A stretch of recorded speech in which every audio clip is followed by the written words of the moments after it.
के अंदर टैलेंट बहुत मौजूद है। वो जो इलामा इकबाल ने कहा था कि जरा नम हो तो ये मिट्टी बड़ी जरखेज है साकी, तो पाकिस्तान के नौजवानों में टैलेंट कूट कूट के भरा हुआ है। पाकिस्तान के नौजवानों में कुछ कर गुजरने का जज्बा कूट कूट के भरा हुआ है, और ये काम हुकूमत का है कि वो इन नौजवानों को रास्ता दिखाए। जो इकबाल ने कहा था कि मोहब्बत मुझे उन जवानों से है सितारों पे जो डालते हैं कमंद, तो शहबाज शरीफ का विजन ही है।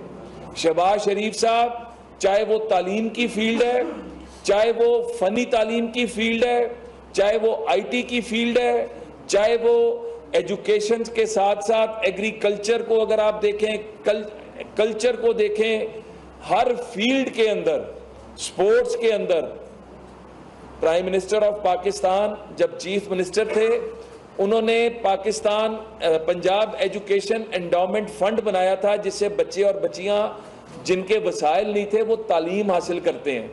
और इस पंजाब एजुकेशन एंडोमेंट फंड का मैं सिर्फ एक मिसाल दूंगा कि जो पहला बच्चा जिसको ये स्कॉलरशिप मिला था, उसके वालिद साहब डीजी खान में घरों में रंग करने का काम करते थे। फख्र है हमें उस बात पे कि जो मेहनत करके अपने खानदान के लिए रोटी कमाता था, इज्जत से काम करता था, उसके बेटे के अंदर टैलेंट इतना था कि जब उनको वो स्कॉलरशिप मिला तो आज वो बच्चा डॉक्टर बन के सर्जरी का स्पेशलिस्ट है, सर्जन है। इसी तरह ये 4.5 लाख एग्जाम्पल्स हैं। उन बच्चे बच्चियों को रास्ता दिखाया जिनका कोई पुरसाने हाल नहीं था। दानिश स्कूल उन बच्चे बच्चियों के लिए जिनका कोई पुरसाने हाल नहीं था।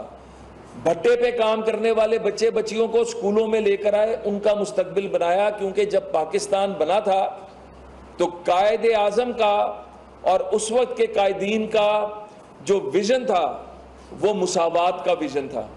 वो पाकिस्तान अशराफिया का पाकिस्तान नहीं था, वो पाकिस्तान सबका पाकिस्तान था, जिसमें सबको आगे जाने का अपनी सलाहियतों की बुनियाद पर, मेरिट की बुनियाद पर मौका मिले। तो आज उसी कायदे आजम के विजन को लेकर प्राइम मिनिस्टर यूथ प्रोग्राम चल रहा है। मुझे आज ये बताते हुए खुशी हो रही है कि मैंने अभी सुबह 6:30 बजे लैंड किया है। मैं यूके में था, कॉमनवेल्थ की सेक्रेटरी जो है उनसे हमारी मीटिंग्स थी।